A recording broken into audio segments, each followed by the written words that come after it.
श्री स्वामी समर्थ. जय जय स्वामी समर्थ. तिळगुळ घ्या आणि गोड गोड बोला. मंडळी, संक्रांतीचा सण म्हणजे केवळ तिळगुळ नाही, तर हा दिवस नवीन सुरुवातीचा, सकारात्मक ऊर्जेचा आणि सौभाग्य जागवणारा दिवस आहे. पण बघा, तुम्हाला माहीत आहे का, या दिवशी आपण महिलांनी केलेले छोटे छोटे नियमांचं पालन घरामध्ये सुख, शांती, समृद्धी, आरोग्य आणि लक्ष्मी मातेची कृपा आणून देऊ शकतो. असा इतका पवित्र हा दिवस असतो. मकर संक्रांत हा सौभाग्यवती स्त्रियांसाठी खूप खास असा सण मानला जातो. कारण प्रत्येक स्त्रियांना छानसं तयार व्हायला खूप आवडतं. त्यामुळे मकर संक्रांतीचा जो काही दिवस आहे तो स्त्रियांसाठी खूप मोठा सण असा मानला जातो. आज मी तुम्हाला मकर संक्रांती कशावर आहे व सौभाग्यवती स्त्रियांनी या दिवशी कोणत्या रंगाची साडी नेसावी, त्याचबरोबर कोणत्या रंगाची साडी चुकूनही नेसू नये, याशिवाय संक्रांतीसाठी कोणते रंग शुभ आहेत, बांगड्या भरताना कोणत्या रंगाच्या बांगड्या अजिबात तुम्ही भरू नका किंवा कोणत्या प्रकारच्या बांगड्या तुम्ही घालाव्यात, बोरनान, किंक्रांत म्हणजे काय, अशी बरीच काही माहिती आपण आजच्या व्हिडिओतून जाणून घेणार आहोत. तेव्हा व्हिडिओ संपूर्ण पहा. बघा, एक छोटासा बदल आपलं नशीब बदलू शकतो. तर त्यामुळे महिलांनी मकर संक्रांतीला हे नियम अवश्य पाळायचेच आहेत. तर ते कोणते, तर आपण पुढे सर्व हे माहिती जाणूनच घेणार आहोत. चला तर लगेचच व्हिडिओला सुरुवात करते. तर मंडळी, यंदा मकर संक्रांत 2026 ही 14 जानेवारीला बुधवारी आलेली आहे. पौष महिन्यामध्ये जेव्हा सूर्य मकर राशीत प्रवेश करतो, या दिवसापासून सूर्याचे उत्तरायण सुरू होत असते. म्हणजे सूर्य हा पूर्वेलाच उगवतो, पण तो उत्तरेकडे थोडासा झुकलेला दिसतो. आणि या संक्रांतीपासूनच वातावरणातील थंडीही हळूहळू कमी होत जाते आणि संक्रांतीपासूनच दिवस हा हळूहळू मोठा होत जातो. मकर संक्रांतीला स्नान, दानधर्म, देवाचे दर्शन, तप याला विशेष महत्त्व आहे. या दिवशी पवित्र नद्यांमध्ये स्नान करणं खूप पुण्यकारक, खूप अतिशय लाभदायक मानलं जातं. मकर संक्रांत जवळ आली की प्रत्येकाची चर्चा असते की यंदा मकर संक्रांत कशावर आहे. चला तर मग आपण पाहूयात की मकर संक्रांत यंदा कशावर आहे. यंदा मकर संक्रांतीचा जो काही पुण्यकाळ आहे तो बुधवारी म्हणजेच 14 जानेवारी 2026ला दुपारी ठीक 3:06 सूर्य हा मकर राशीमध्ये प्रवेश करणार आहे. तर संक्रांतीचा पुण्यकाळ हा 3:06 ते सूर्यास्तापर्यंत आहे, म्हणजेच 6:20 असणार आहे. आणि हा 3:06 ते 6:20 पुण्यकाळ मानला जातो. याच कालावधीमध्ये तुम्ही जर दान, धर्म, कर्म हे करू शकता. हिंदू धर्मामध्ये संक्रांत ही एक देवता मानली गेली असून प्रतिवर्षी ती येताना वेगवेगळ्या वाहनांवर बसून येते. यावर्षी मकर संक्रांत वाघावर बसून येईल, म्हणजेच मकर संक्रांतीचे वाहन वाघ आणि उपवाहन घोडा असेल. तिने पिवळ्या रंगाचे वस्त्र परिधान केलेले असून हातामध्ये गदा घेतलेली आहे.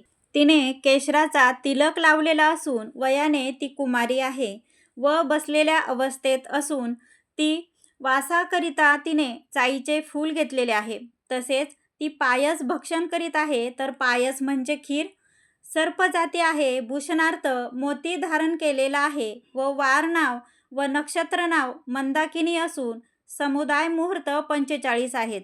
पूर्वेकडून पश्चिमेत जात आहे व वायव्य दिशेस पाहत आहे. संक्रांतीने ज्या वस्तू परिधान केल्या आहेत त्या वस्तू महाग होतील. संक्रांत जेथून आली आहे त्या लोकांना सुख मिळेल. या दिवशी सूर्याला चंदन मिसळून जल अर्पण केल्याने पदमान वाढतो, म्हणजेच आपल्या पद प्रतिष्ठा वाढत असते. तसेच संक्रांतीच्या दिवशी दात घासणे वर्ज्य आहे. तामसिक भोजन करणे, अभद्र बोलणे, झाडे तोडणे व कोणत्याही प्रकारचा नशा करणे वर्ज्य मानलं गेलेलं आहे. म्हणजेच आपल्याला तामसिक पदार्थांचं सेवन या दिवशी करायचं नाही. तसेच या दिवशी मोठ्यांचा अपमान होईल अशी कार्य आपल्याला चुकून देखील करायची नाहीत. या दिवशी आपल्याला चुकून सुद्धा घरामध्ये मांसाहार हा बनवायचा नाही. आता बघा, संक्रांतीला स्त्रियांना पडलेला प्रश्न असतो की या दिवशी कोणत्या रंगाची साडी नेसावी किंवा कोणत्या रंगाची साडी नेसू नये. तर बघा, आपल्या धर्मामध्ये प्रत्येक रंगाचं एक वेगवेगळं महत्त्व असतं. त्यामुळे प्रत्येक रंग तुम्हाला एक वेगळी ऊर्जा प्रदान करतो. काही रंग सकारात्मक शुभदायी लहरी प्रदान करतात, तर काही रंग अशुभ मानले जातात, म्हणजेच नकारात्मकतेचे प्रतीक मानले जातात. पण आपल्या हिंदू धर्मामध्ये काही 4-5 रंग आहेत, ते अतिशय शुभ मानले गेले आहेत. ते प्रत्येक कार्यासाठी किंवा देवकार्यासाठी हे रंग अवश्य वापरले जातात. त्यामध्ये पहिला रंग आहे, तर तो म्हणजे हिरवा. हा सौभाग्याचं प्रतीक मानला जातो. कारण बघा, नवरी लग्नामध्ये हिरव्या रंगाचा चुडा भरते किंवा महिला लग्न झाल्यावर हिरव्या रंगाच्या बांगड्या हातामध्ये घालतात. कारण यामुळे त्यांच्या पतीचं आयुष्य हे वाढत असतं, असं धर्मशास्त्रामध्ये सांगितलं आहे. त्याचबरोबर शास्त्रातही हिरव्या रंगाला खूप महत्त्व आहे. आपण देवीची ओटी भरताना सुद्धा हिरव्या रंगाचा ब्लाऊज पीस किंवा हिरव्या रंगाची साडी नेतो. त्यावरून हिरवा रंग हा देवीला किती प्रिय आहे, तर हे आपल्याला समजतं. त्यामुळे जर शक्य झालं तर तुम्ही तुमच्याकडे असेल तर हिरव्या रंगाची साडी अवश्य नेसा. पण हिरव्या रंगाची साडी नसेल तर आपल्या हिंदू धर्मशास्त्रामध्ये लाल रंगसुद्धा खूप अतिशय शुभ मानला गेला आहे. त्यामुळे तुम्ही रोज देवाची पूजा करताना किंवा कोणतेही देवांची पूजा मांडताना आपण पाटावरती लाल रंगाचे वस्त्र टाकतो. कारण बघा, लाल रंग हा सर्व देवांना त्याचबरोबर माता लक्ष्मीला सुद्धा अत्यंत प्रिय आहे. हा रंग सौभाग्याचं उगम ध्येय आणि नवीन जीवनाचे प्रतीक मानला जातो. त्याचबरोबर आपल्याला सौभाग्यातील एक सर्वात महत्त्वाची गोष्ट म्हणजे कुंकू, हे सुद्धा लाल रंगाचं असतं. कारण बघा, सौभाग्यातील सगळ्यात महत्त्वाची गोष्ट म्हणजे हळदी कुंकू. त्यामधील कुंकवाचा रंगसुद्धा लाल असतो. तर त्यामुळे लाल रंगाचं महत्त्व खूप जास्त आहे. त्यामुळे शक्य असेल तर तुम्ही मकर संक्रांतीला लाल रंगाची साडीसुद्धा नेसू शकता किंवा हिरव्या रंगाची सुद्धा नेसू शकता. आता पुढचा रंग आहे केशरी रंग. आता केशरी रंगाची साडीसुद्धा तुम्ही नेसू शकता. हा केशरी रंग त्याग, ज्ञान, शुद्धता आणि सेवेचे प्रतीक म्हणून मानला जातो. बघा, छत्रपती शिवाजी महाराजांच्या सेनेचा ध्वज, रामकृष्ण आणि अर्जुन यांच्या रथाचे ध्वज हे केशरी रंगाचे होते. कारण बघा, केशरी रंग हा शौर्य, बलिदान आणि वीरता यांचे प्रतीक मानला जातो. तसेच केशरी रंग हा दैवी शक्तीचे प्रतिनिधित्व करतो. या रंगातून एक सकारात्मक ऊर्जा प्रवाहित होत असते. त्यामुळे केशरी रंगाची साडी जरी तुम्ही घेतली तरी सुद्धा तुम्हाला एक नवीन प्रकारची ऊर्जा मिळते. त्यानंतर बघा, सर्वात स्त्रीवर्गाचा आवडतीचा रंग म्हणजे गुलाबी. आता गुलाबी रंग हा प्रत्येक स्त्रीला हा गुलाबी रंग खूप आवडत असतो. गुलाबी रंग हा प्रेमाचा रंग मानला जातो. तसेच हा रंग आनंदाचा प्रतीकसुद्धा मानला जातो. गुलाबी रंग हा नेहमी स्त्रियांना आकर्षित करत असतो. स्त्रीचं वय कितीही असो तरी देखील त्यांना गुलाबी रंग हा आवडतोच. आता गुलाबी रंगाचे कपडे परिधान केल्यामुळे आपलं मन देखील खूप प्रसन्न होत असतं. एक वेगळीच एनर्जी आपल्याला मिळत असते. गुलाबी रंगामुळे सुख समाधान येतं आणि मनसुद्धा शांत राहतं. तर त्यामुळे गुलाबी रंगाचं एक वेगळंच असं महत्त्व आहे.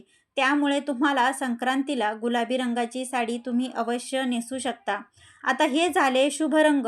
आणि संक्रांतीच्या दिवशी अशा रंगाचे कपडे परिधान केल्यामुळे हे रंग बाहेरची उष्णता शोषून घेतात आणि आपले शरीर उबदार ठेवतात आणि थंडीपासून आपलं संरक्षण व्हावं म्हणून गडद रंगाचे कपडे या दिवशी घातले जातात. आता त्याचबरोबर तुम्ही चिंतामणी कलर, पोपटी कलर, राणी कलर, क्रीम कलर अशा रंगाच्या साड्यासुद्धा नेसू शकता. तसेच या दिवशी काळ्या रंगाची साडी आवर्जून घातली जाते. या सर्व रंगाच्या साड्या तुम्ही या दिवशी नेसू शकता. फक्त तुम्हाला यावर्षी पिवळ्या रंगाची साडी नेसायची नाही. कारण बघा, संक्रांती देवीने ज्या रंगाचे वस्त्र परिधान केलेले असते त्या रंगाची साडी किंवा वस्त्र आपल्याला या दिवशी परिधान करायचं नसतं, असं आपलं धर्मशास्त्र सांगतं. म्हणजे बघा, ही पद्धत पूर्वीपासून चालत आलेली आहे. यावर्षी 2026ला यंदा संक्रांत पिवळ्या रंगावर आली आहे. तर त्यामुळे यावर्षी संक्रांतीला पिवळ्या रंगाची साडी आपण चुकूनही नेसायची नाही. आता आपण जाणून घेऊयात की स्त्रियांच्या बांगड्याबद्दल. तर बघा, महिला या दिवशी काठपदराची साडी घालतात, ओवसा करतात, ओवसतात, हळदी कुंकू करतात, तिळगुळ देतात आणि त्यामुळे आपल्या हातामध्ये 2 तरी काचेच्या बांगड्या ह्या असायलाच हव्या.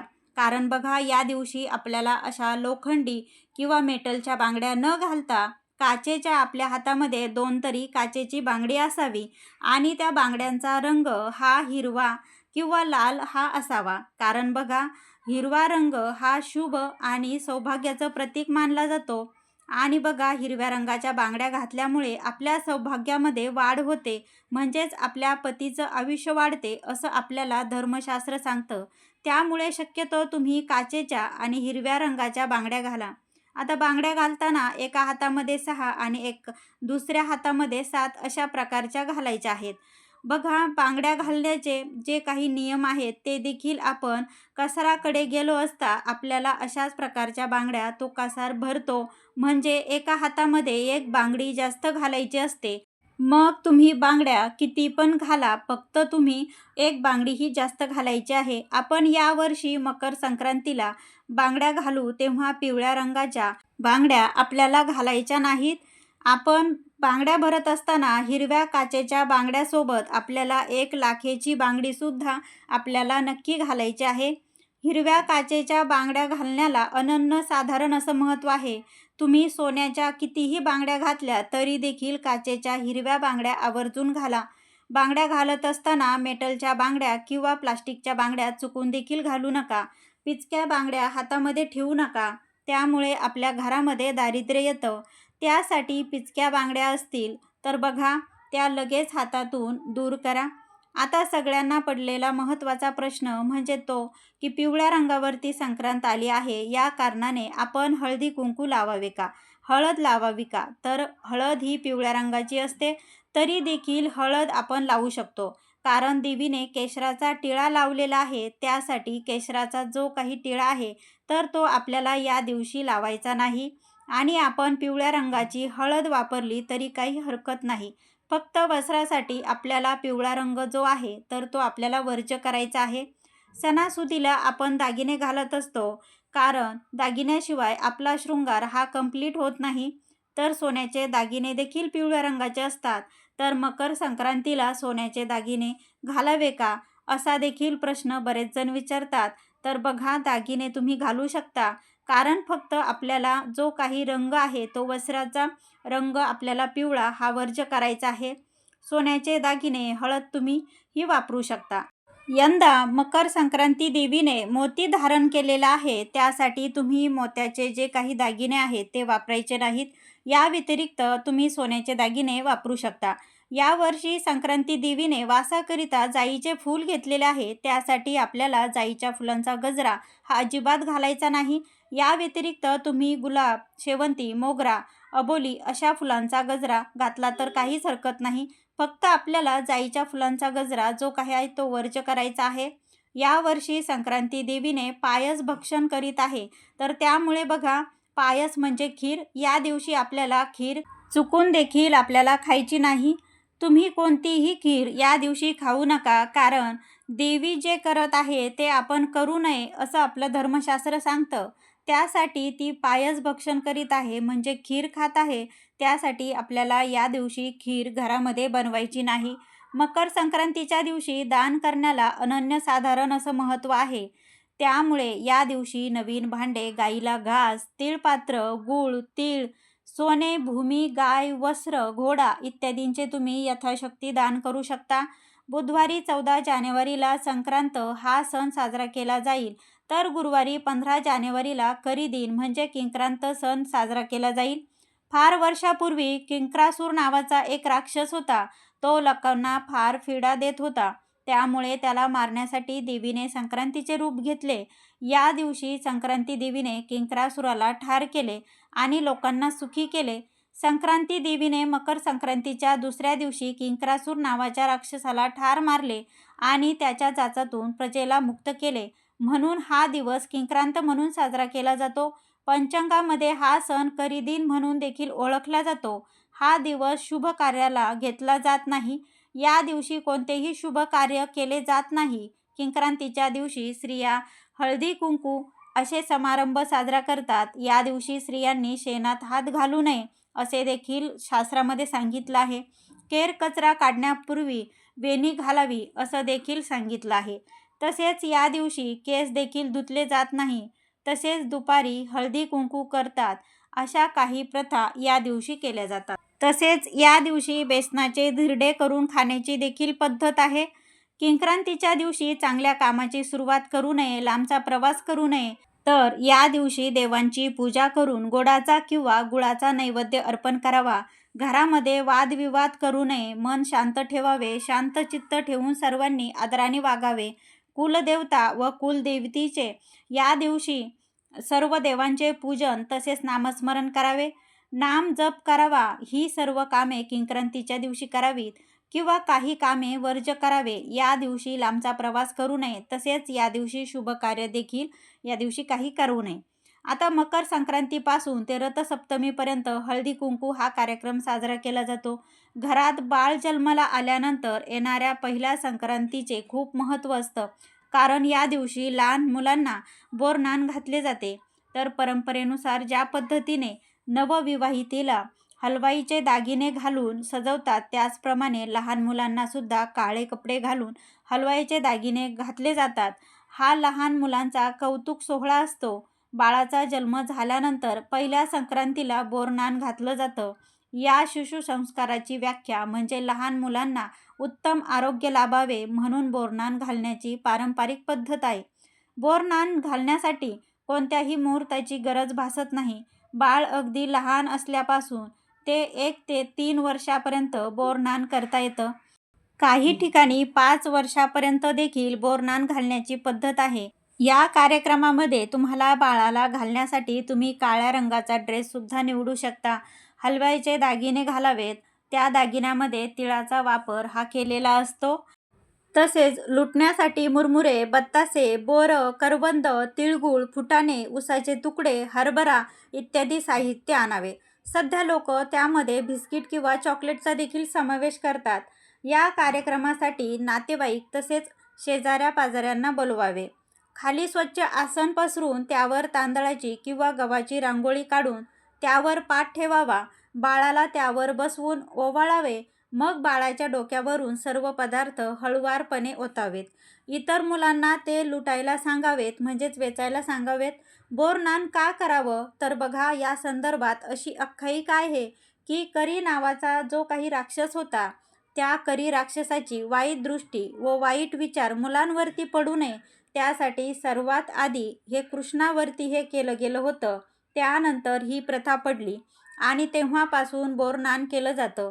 लहान मुले हे कृष्णांच्या स्वरूपातच असतात, तर त्यामुळे आपण त्यांच्यावरती करी राक्षसाची वाईट विचारची दृष्टी पडू नये असं म्हणून मुलांवरती बोरनान केलं जातं. तसेच धर्मशास्त्रामध्ये बघितलं तर या कालावधीत वातावरणामध्ये असे अनेक बदल होत असतात. लहान मुलांना त्या बदलत्या ऋतूची बाधा होऊ नये म्हणून या काळात मिळणारी फळे मुलांना खायला घातली जातात. त्यांना मजा हे व्हावी म्हणून सुद्धा ही फळे वेचून खाण्याची मजाच वेगळी असते ना लहान मुलांना, तर त्यांना ही संधी दिली जाते. संक्रांतीच्या दिवसापासून ते रथसप्तमीपर्यंत आपल्या सोयीप्रमाणे कोणत्याही दिवशी तुम्ही बोरनान हे करू शकता. तर मंडळी, अशी ही आपण संक्रांतीच्या सणाबद्दल संपूर्ण माहिती पाहिली. जर तुम्हाला हा व्हिडिओ आवडला तर व्हिडिओला लाईक करा. तुमच्या मित्रपरिवारामध्ये हा व्हिडिओ शेअर करायला विसरू नका आणि अजूनपर्यंत तुम्ही चॅनलला सबस्क्राईब केलं नसेल तर चॅनलला सबस्क्राईब करा. भेटूया पुन्हा अशाच एका नवीन व्हिडिओसोबत. तोपर्यंत सर्वांना श्री स्वामी समर्थ. शेवटपर्यंत तुम्ही व्हिडिओ पाहिल्याबद्दल तुमचे मनापासून धन्यवाद.